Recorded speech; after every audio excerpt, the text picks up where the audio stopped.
my name is Jared Gibson. I co-founded a company called Outworks a little over a year ago with two other co-founders. And at the time, the company that I was with had just been acquired, and it seemed like it made sense for me to do something I've always wanted to do for a while, which is go out and start my own company. So I reached out to Brandon and Kelly, who I'd worked with in a previous life, and was like, "Hey, I'm thinking about doing this. Is there anything that comes to mind, and what you guys were thinking?" Because I know that they were kind of in the same boat, and we all agreed that there's something around growth marketing that there's a massive opportunity right now. So we started Outworks, and with the premise that LinkedIn can be done better, right? At the time, there was a lot of the pitch slapping going on, Olivia, as you know, like, you would get a request from somebody, and then you'd immediately get pitch slapped. And it's just how the world's evolved, like from the days of the predictable revenue model, where it was like just setting up a bunch of automations, hitting play on them and letting it go and generate conversations. And it's just not the case anymore. And it's more of a patient play where you've got to kind of let the content that you produce do a lot of the talking and plant seeds over time. I'm sure that there's some nuance to the outreach that still works today, but it's got to be very strategic in how you do it, as opposed to just pitching and assuming that people are going to want to talk to you, because that's just not the case anymore.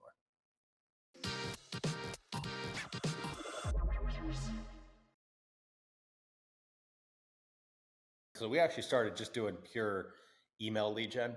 And we know that we were going to get away from that very quickly once we figured it out. And we knew there was something with LinkedIn that we wanted to do. And now we are on version 4. We call it V4 of Outworks, which is a good thing.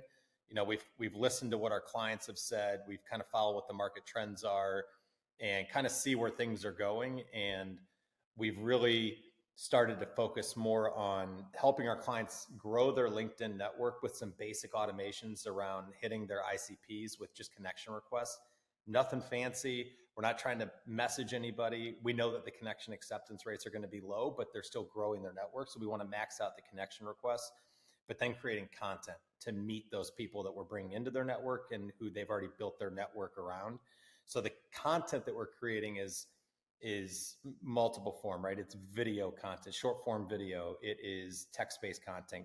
One of my co-founders is a UX UI designer. So we're creating a lot of cool graphics and imagery around some of the posts that we're putting out. And it's very non-invasive for our clients. We have a 60-minute interview with our clients every month. We come prepared with questions that are meant to be top, middle, bottom of funnel. We ask those questions. We have our clients just conversationally talk, very similar to what we're doing today. And then we go and we chop that up, and if we're doing 12 posts for them a month, it's their words that we're using. And there may be 4 or 5 short form video we can create from that. And then, other, again, text-based, text plus image-based content. So we're helping position our clients as thought leaders in their space so that they're always top of mind and they're always building trust with their ideal clients that we're growing their network with. And then we also do thought leadership ads, retargeting ads. So boosting posts in front of a specific core group of people, which is great because, one, you don't have to guess whether or not the ICP is seeing the posts, right? We're paying to get in front of them. And then 2, it takes the algorithm out of it as well. So, and you can hit people that are outside of your network on LinkedIn. So those 3 buckets really grow the network, create content, and then the ads is really what we're focused on today. And, anybody could do this. Anybody could do it, right? But they don't want to do it. They don't have the time, the resources, the expertise to do it. So we do it for them, right? And let them work on growing their business in other ways. It's noticeable that there's been a shift away from the kind of that predictable revenue model of setting up automations and doing, 10 to 15 messages. And, it takes, 14 touches or whatever to get somebody to respond to you. I just think that it's so crowded now that it's so hard to do that and stick with it, to get people to really trust you over time doing that cold.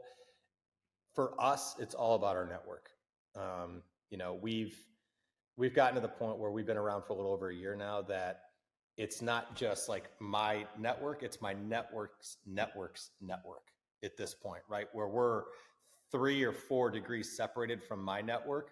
And that's how we're bringing in clients now, right? It's really cool to actually see the network that I've created over the years, over my career, really start to bear fruit from a like my own personal business. Like it's first degree connections connecting me to second degree, connecting me to third degree connections, and those are our clients now, right? So um, it again, it takes time to build that network up, but once you get that network, then it's the gift that keeps on giving, right? It's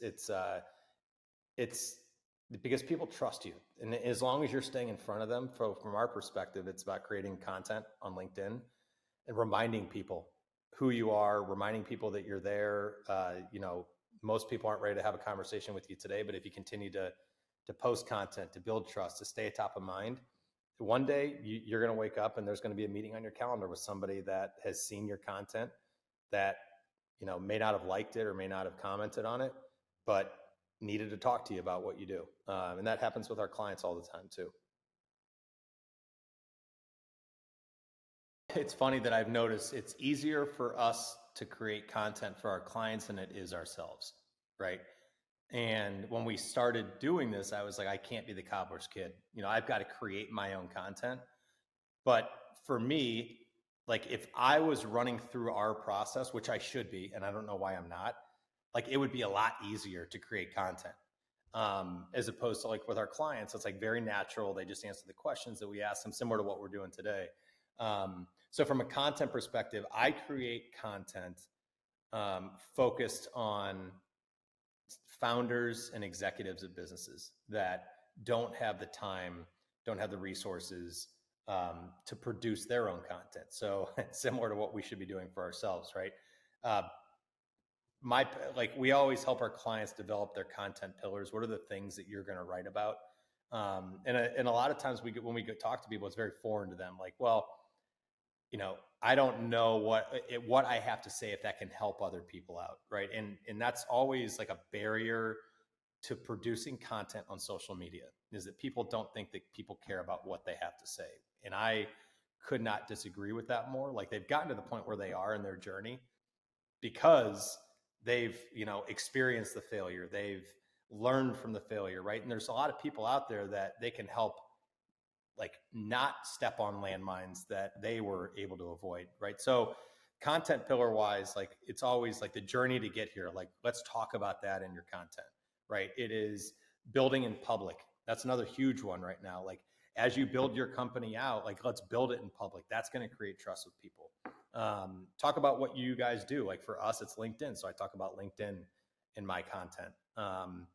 But at the end of the day, my content is geared toward founders and executives that know that they should be doing something on LinkedIn, but for whatever reason, have avoided it at all costs and kind of, I don't want to say hid behind the company brand, but in today's day and age, like those executives and founders need to come out from behind the company brand and build their personal brand in order to scale and grow to where they want to be. Because if they're not doing it, their competitors are doing it. And if their competitors aren't doing it, it's a great way for them to separate from their competitors, to build more trust and get themselves out there.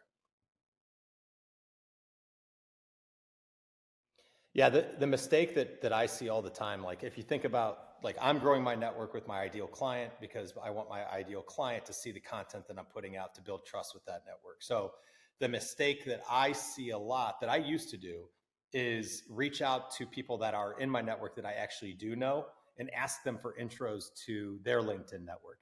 9 times out of 10, they've never talked to that person or they haven't talked to that person in 15 years, right? So there's got to be a software, a tool, or something that's out there that is the signal and the noise of being able to go and ask for that referral, right, to somebody that is a warm referral, right? And that's what we use the swarm for. It is, I can go into somebody's network and say, based on the strength of the relationships that the swarm shows me, I can accurately predict whether or not somebody's going to be able to say, yes, I do know that person based on what I'm seeing in those strength signals.